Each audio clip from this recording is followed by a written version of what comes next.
Morning, Ithaca! This is Nicole and Ashley reporting to you live from Thurentia. Behind us are Odysseus' men feasting on Helios' cattle on the island. And here you have Eurylochus, one of Odysseus' head men, explaining why he led the rebellion against Helios. This doesn't sound like the biggest problem, but there are major consequences when you touch Helios' cattle. Desperate times call for desperate measures. My crew and I have been on this island for a month now, and we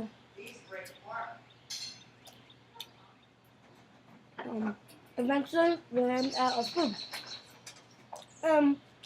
Odysseus is seafood, so you now didn't think he would find out what we did to help you survive.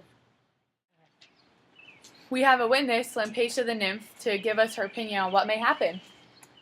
I saw them slaughtering the cattle, and I was flying over the island, and usually no one ever dares to touch Helios' cattle.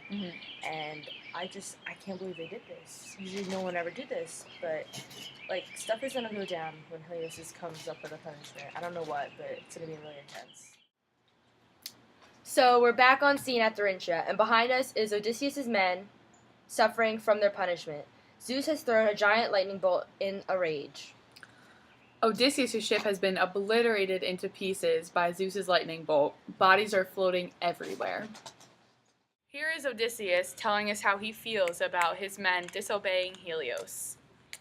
I warned them. I don't know what else I could have done.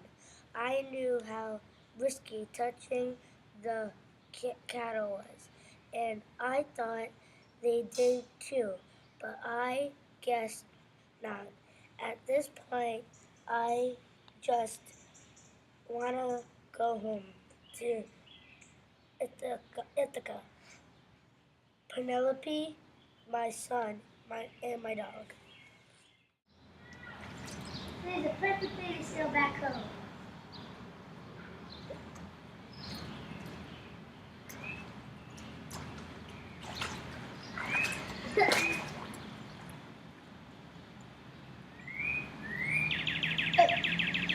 My man, follow me.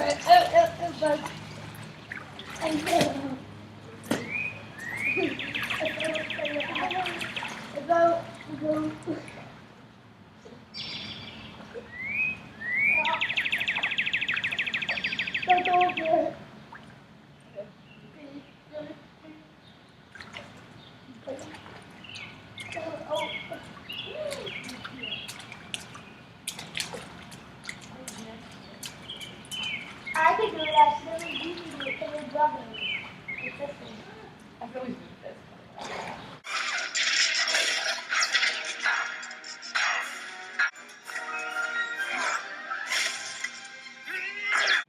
Oh no, man! What am I gonna do?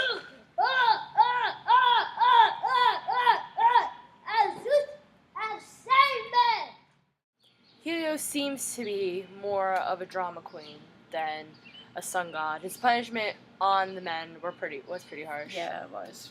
A little too harsh in my opinion, but the men were wrong, but they were starving, and they didn't know what else to do, and they couldn't leave the island because Zeus created these massive storms with waves and winds, and it was impossible for Odysseus and his men to travel in this weather. Exactly. And Helios should have let them off the hook. It was the first time they had ever done it and their last. And no one ever dared to do that before, so he was being a little too overprotective. Yeah. Well, that's all for today, Ithaca. Thanks for tuning in, and remember, Helios is always watching.